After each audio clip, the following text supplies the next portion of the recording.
جواب کی طرف آتے ہیں. ایک یہ بھائی نے کچھ آف ایئر کوسچنز تھے, ہمارے ایک دو بھائی ہیں ریاض میں, انہوں نے پوچھا تھا تو ان کے جواب پہلے شامل کر لیتے ہیں. وہ کہتے ہیں کہ ہم حرم گئے تو اس دفعہ یہ خاص طور پہ چیزیں دیکھیں کہ لوگ جھوٹ بول بول کر مانگ رہے ہیں, اور اس طرح کہتے ہیں کہ ہم نے دیکھیں احرام پہنا ہوا ہے, ہم کعبۃ اللہ کے پاس کھڑے ہیں, ہم جھوٹ نہیں کہہ رہے ہیں اور آپ ہمیں کچھ دیں.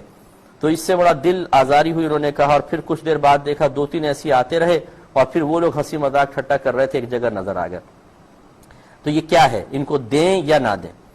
دیکھیں جرم جرم ہوتا ہے, حرم کے اندر جرم ہو تو بلکہ اس سے زیادہ ہوتا ہے, اور علماء نے واضح طور پر ارشاد فرمایا کہ اس طرح جرم کرنے والے کی مدد کرنا خود ایک جرم ہے.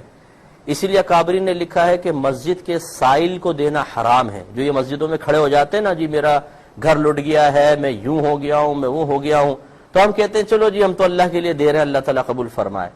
تو پھر ایک ایسا کریں, ایک ٹی ٹی خرید کر کسی کو دے دیں, لے بھائی ڈاکہ مار, میں تجھے اللہ کی خاطر دے رہا ہوں. تو آپ دیں گے ٹی ٹی خرید کر؟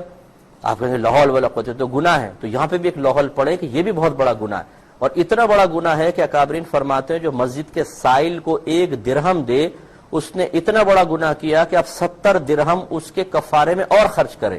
یہ کوئی عبادت نہیں ہے, یہ حرام ہے, یہ جرم میں کسی کی مدد اور اعانت ہے. اس لیے اپنی عقل کو ایک طرف رکھ کر ہم لوگ بعض اوقات بڑے عقل مند بنتے ہیں کہ کبھی تو عقل کی وجہ سے شرعی احکام کو پس پش ڈال دیتے ہیں, اور کبھی ایسا ہوتا ہے کہ ہم ایسا رحم کو اوپر لا کر اور جو شرعی احکام ہیں ان کو پھر پس پش پھینک دیتے ہیں. ایسا نہیں ہونا چاہیے. رحم کا مادہ ضرور ہونا چاہیے, لیکن وہیں پر جہاں شریعت رحم کرنے کی اجازت دے. بعض اوقات نرم رویہ, یہ رحم, یہ جرم اعانت بن جاتی ہے, اور آپ بھی جہنم میں جانے کا راستہ اختیار کرنے لگ جائیں گے. اس لیے حرم میں کوئی اس طرح مانگ رہا ہو, اس کی حوصلہ شک نہیں کریں. یہ خود میرے ساتھ ہوا مدینہ منورہ میں. میں ایک جگہ جا رہا تھا, ایک لینڈ کروزر آ کے رکی, اتنی نئی تھی آپ اندازہ کریں کہ اس کی سیٹ کی جو وہ پلاسٹک تھی وہ تک نہیں اتری تھی, اور اس میں ایک عرب آدمی بیٹھا ہوا تھا, اور اس نے آ کر مجھے کہا کہ لا الہ الا اللہ محمد رسول اللہ, میں ایک جگہ سے چلا, میرا پیٹرول ختم ہو گیا, اگر میں جھوٹ بول رہا ہوں تو میں جہنم میں چلا جاؤں, آپ مجھے پیسے دیں.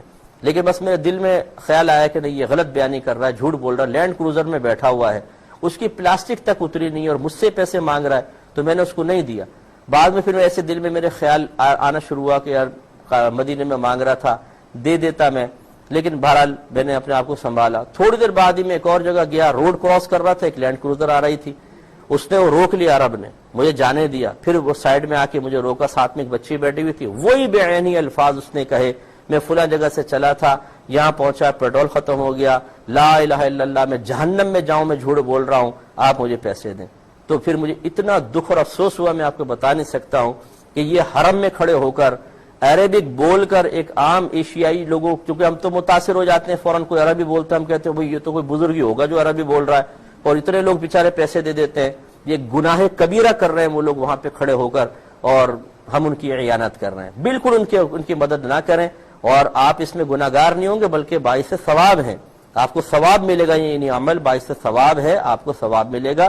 اور میں نے خود ایک آرٹیکل پڑھا ہے, ایک جیب قطرے کا آرٹیکل تھا, اس سے انٹرویو کیا گیا, اس نے کہا کہ ہم تو حج کے سیزن میں باقاعدہ ہمارا گروپ جاتا ہے جیبیں کاٹنے کے لیے, اور وہاں سے ہم لوگ اچھا خاصا سیزن کما کر آتے ہیں. آپ اندازہ کریں یہ اس طریقے سے ان کو کون دیتا ہے, مطلب یہ ویزے وغیرہ, اور کیوں نہیں ان کو پکڑا جاتا ہے, ان سب پہ ہمیں غور کرنا چاہیے. تو خبردار کسی کو آپ پیسے نہ دیں, آپ بالکل گناہگار نہیں ہوں گے, بلکہ ان کو کہیں میں تمہیں بھی پکڑواتا ہوں شرطے سے, ان کو جا کے اطلاع دیں شرطوں کو کہ اس کو پکڑو, یہ بھیک مانگ رہا ہے, یہاں پہ غلط مانگ رہا ہے, اور اس کو پکڑوائیں, تو آپ کو ثواب ملے گا. اور اس سے سرکار خوش ہوں گے, کیونکہ سرکار اس کو شدید ناپسند کرتے ہیں.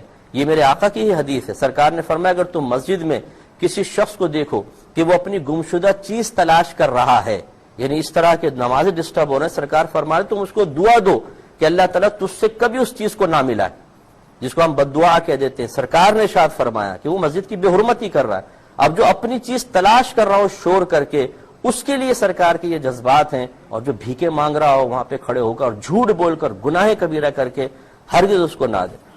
ایک مختصر سا بریک لیں گے, ہمیں یقین